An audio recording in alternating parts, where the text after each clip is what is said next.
Hello everyone, welcome to my channel. My name is Xony, and today we're going to have some more stories from Reddit. But before we start, it would be so much appreciated if you would subscribe to my channel, like the video if you enjoy it, and maybe leave a comment down below.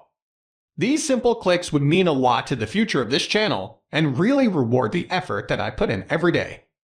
And now, without further ado, let's go. My wife and I met at a rock climbing event in the old western United States. We were married 6 years before we decided to go on a very hippie-like retreat that had about 50 people attending. It mostly coupled that were against traditional stereotypes and what normal behavior is. So yes, there was nudity and other things there that society would most likely frown upon. Before we even got settled in the camp, we promised each other we would not have sex with anyone else, only each other. We enjoyed the getaway in nature with like-minded individuals, but we weren't okay with breaking our promise to each other, or so I thought.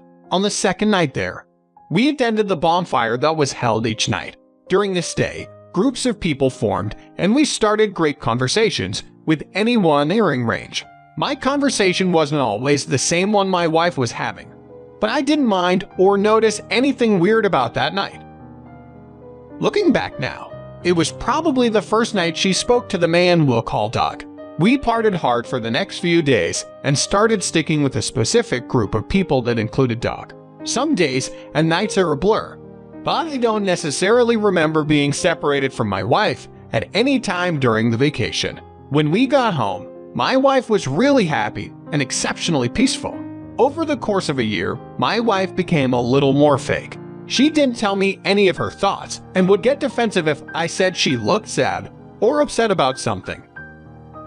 Well, I had the feeling that our relationship was coming to an end despite my attempts to rekindle the flame. It was around this time that I found a letter in the mail. It was open and crumpled up in the bottom of the trash. The only reason I found it was because our dog knocked over the can. It was from Doug to my wife. He wrote about taking off her clothes and escaping their daily lives with each other. In the end, he asked if she would meet him at a hotel on the specific weekend. I was shaking. I could not believe my wife was still communicating with this man from over a year ago. I couldn't believe she never told me anything about it, but instead kept pretending she was content being my wife. I hired a pie to follow her and watched the hotel mentioned in the letter. When my wife came to tell me about a friend of hers reaching out unexpectedly and inviting her out to a baccalaureate party, I knew it was BS. I intentionally grilled her and asked her a lot of completely justified questions. I even asked for the girl's phone number and she refused, complaining that I didn't trust her.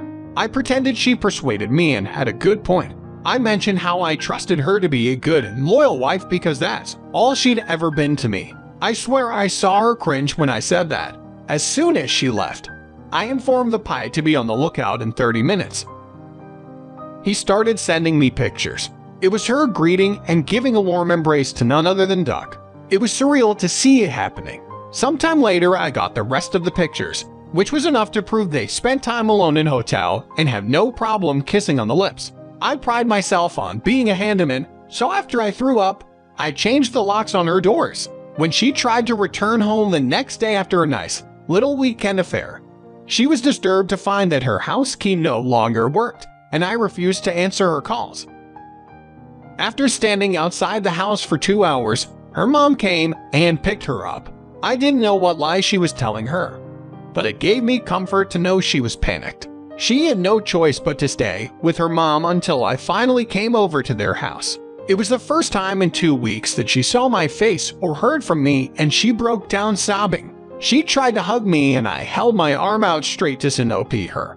She cried and begged me to listen, but all I did was show her the pictures the PI sent me. She told me she was sorry. She let her feelings get way out of control for this guy, and she regretted everything she'd done. I told her I'd think about getting back together, but I only said it because I needed her to let me leave. It's a good thing I didn't take her back right then, because a few months later, she discovered she was pregnant. I didn't mention it until now, but at this time, she and I had a 2-year-old daughter that she was missing terribly. Her parents lived in a retirement home, so they weren't allowed to have anyone living with them, especially not children. It was bad enough they were hiding their daughter there, but now she was expecting a child from an affair. Her dad was appalled. Shortly after she was officially divorced from me, I found out that Doug, the father of her unborn child, was a married man. He would have nothing to do with her or their child. I also found out that my wife and Doug had physical relations at the couple's retreat we went on a year and a half before, and had been seeing each other ever since. She always tells me she deeply regrets what she's done, but it doesn't matter anymore. Everyone has to live with the consequences of their selfish decisions and mistakes. I hope she's able to learn from hers. Let's get into today's story.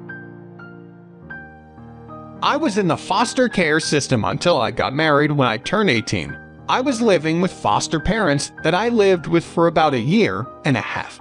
Around that time, I started taking courses in community college. That's where I met my wife, Julie. She was charming and bright when she spoke to me. She stood out against any girl I'd ever met, and I was immediately smitten. We had sneaky, unprotected intimate for a year and a half while attending college together until she became pregnant with our first child. We were kind of forced to get married faster than I would have liked to. We were really young and simply did not have the guidance I wish we had. Our elders were all Christian and extremely traditional, so the wedding was pretty much planned for us. We attended mandatory marriage counseling before we got married, but we were never asked any deep or real personal questions.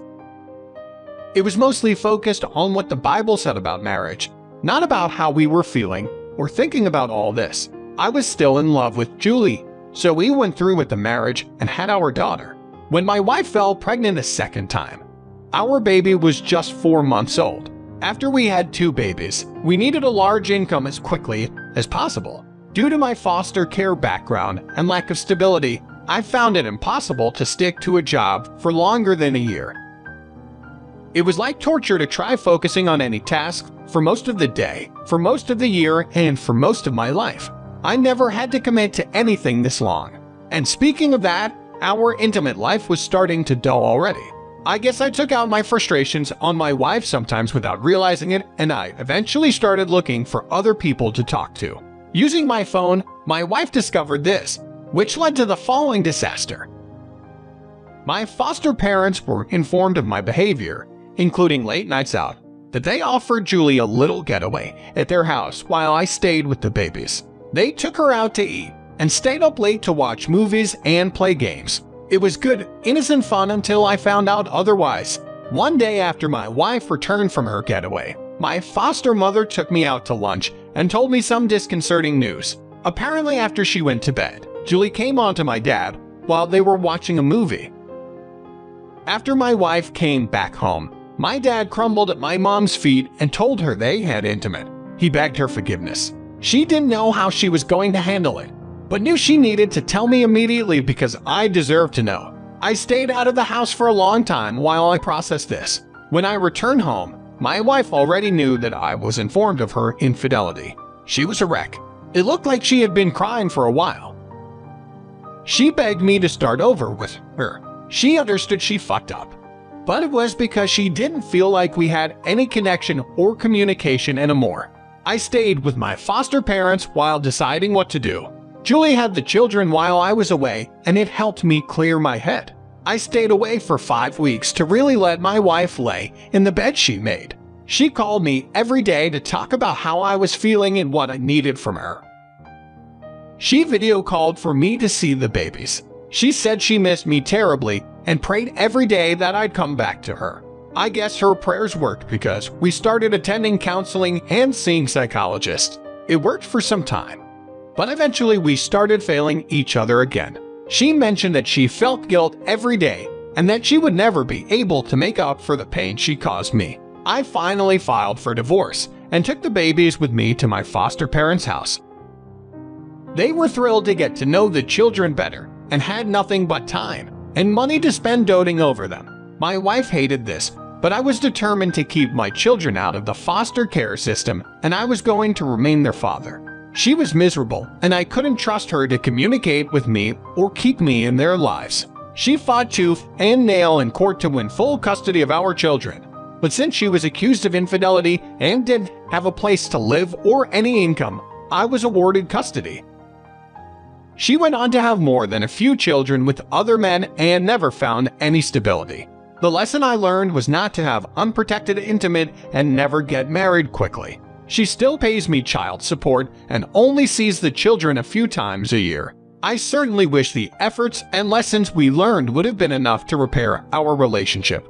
You have quite the tale.